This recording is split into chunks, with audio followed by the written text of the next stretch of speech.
ভারতে না যাওয়ার বা ওখানে না খেলার পক্ষে কিনা বিপক্ষে জড়িত না, আমি এক্স্যাক্টলি প্রত্যেকটা ডিটেলস জানি না ঠিক। খেলার নাম বাবাজি, অবশেষে হুঁশ ফিরেছে তামিম ইকবাল খানের।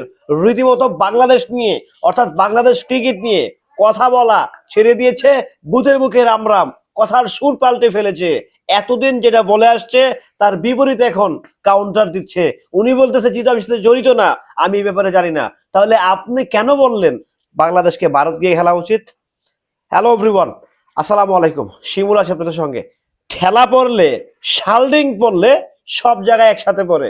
দেখেন, দেশের মানুষ যখন তাদের বিপক্ষে দাঁড়ায় গেছে, দেশের মানুষ যখন তামিম, তারপরে হচ্ছে তাসকিন, তারপর হচ্ছে মিঠুন, তারপর হচ্ছে আরো যারা আছে, যারা যারা আছে আজেরা খেলোয়াড় আসলে, যাদের এখন বাংলাদেশে কোনো ভ্যালু নাই, যখন তাদের বিপক্ষে গোটা দেশ দাঁড়ায় গেছে, এখন তাদের হুঁশ হয়ে গেছে। আরে রাস্তাঘাটে বেরোলে এখন মাইর খেতে পারি।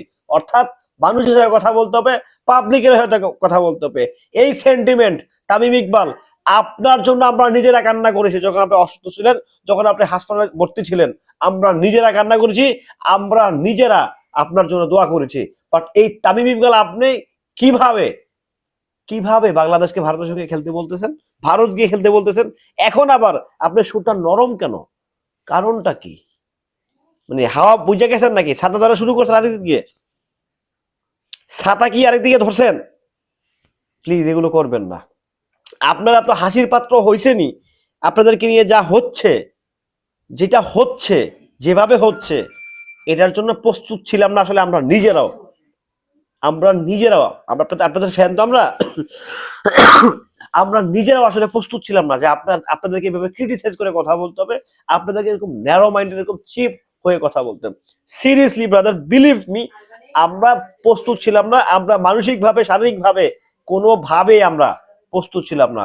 বাট আপনারা আমাদেরকে প্রস্তুত করে ফেলছেন। এই যে আজকে আপনি যে খুব সুন্দর ভাষায় বললেন যে আমি তো ওখানে জড়িত না, ওখানে তো আমি সরাসরি আমি জানি না। এই কথাটা যদি আপনি ফার্স্ট ইন্টারভিউতে বলতেন, তাহলে আজকে আপনাদেরকে নিয়ে এগুলো হতো যে আপনি, শোনা যাচ্ছে যে আপনি কিনা কালকে ইন্ধন দিয়েছেন, আপনি বড় ইন্ধন দাতা। এই যে কোয়াবের যারা ছিল তারা নাকি আপনার নেতৃত্বে বেসিক্যালি কালকে খেলা বয়কট করছে। যদি সেটা করে থাকে তাহলে ফল কিন্তু ভাই আপনি টুটে টুমুরে পাবেন। প্রকৃতির বিচার কিন্তু ভয়ঙ্কর। মানুষের অভিশাপ ভালো লাগে না, মন থেকে একটা বিরক্তের নিঃশ্বাস, এটাই কিন্তু একদম সারা জীবন পুরো লাইফটা হেল হয়ে যাওয়ার কারণ হতে পারে। একটা বিরক্তের নিঃশ্বাস, সেটা যেই হোক না কেন, যদি আপনার প্রতি আসে, যদি সে অন্যায়টা আপনি করে থাকেন, তাহলে কিন্তু ভাই প্রকৃতি আপনাকে সাজা দিবে। মানুষের সাজা লাগবে না, আল্লাহ থেকে প্রকৃতি সাজা আপনাকে দিবে। এখন এসে আপনি সুর পাল্টাচ্ছেন, বলতেছেন যে আমি তোর সাথে জড়িত না, আমি জানি না। তাহলে এতদিন বললেন আপনি, তাহলে এর আগের ইন্টারভিউতে কেন বললেন আপনাকে নিয়েই তো মিয়া যত সব কাহিনী, আবার আপনি এখন সুর পাল্টাচ্ছেন কেন? আপনি নিজেই তো কাহিনীগুলো সৃষ্টি করছেন এতদিন, আপনি নিজেই তো কাহিনীগুলো বানাইছেন এতদিন। তো বিপিএল মাঠে করা, বিপিএল বন্ধ হয় না, সবকিছু ঠিকঠাক ছিল।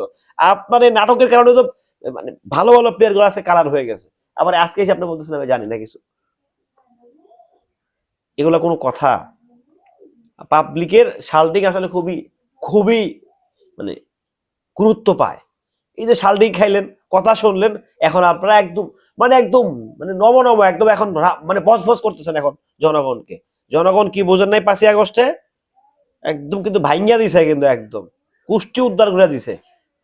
এটা কিন্তু বাঙালি, পৃথিবীর এমন একটা জাতি যে জাতি ভাষার জন্য জীবন দিছে, ভাষার জন্য জীবন দিছে, সেই বাঙালি জাতি কিন্তু আমরা।